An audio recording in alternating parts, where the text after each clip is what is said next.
In today's video, I'm going to teach you how to create an estimate in FreshBooks.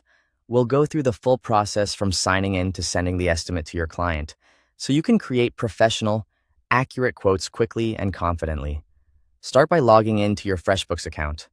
Once you're inside the dashboard, take a moment to make sure you're in the correct account and ready to create a new document. This helps avoid entering information in the wrong place, especially if you manage multiple businesses or clients. Next, go to the top of the page and click Create New. This menu is where FreshBooks lets you generate different types of records, including invoices, expenses, and estimates.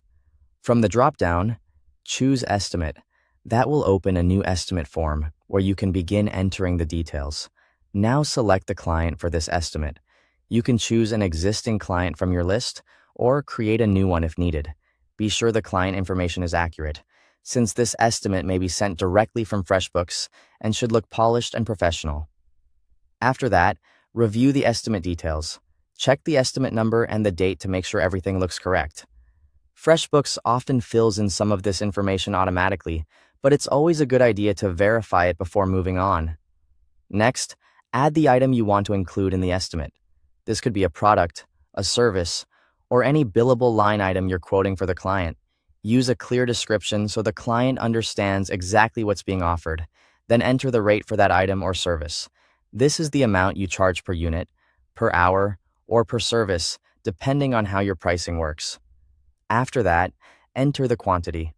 For example, this could be the number of hours, the number of items, or the number of service units being estimated. If you need to include more than one product or service, click Add a line and continue entering the remaining items.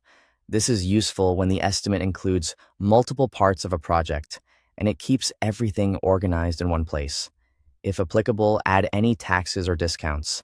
This step is optional, but it's helpful when you want the estimate to reflect the final expected pricing more accurately. Just make sure these adjustments are intentional and clearly shown. Once everything is complete, click Save to create the estimate. Before sending it, it's smart to do one last review for accuracy and presentation. Finally, click Send to send the estimate to your client. And that's it. Your estimate is now created and ready to be reviewed. Thanks for watching.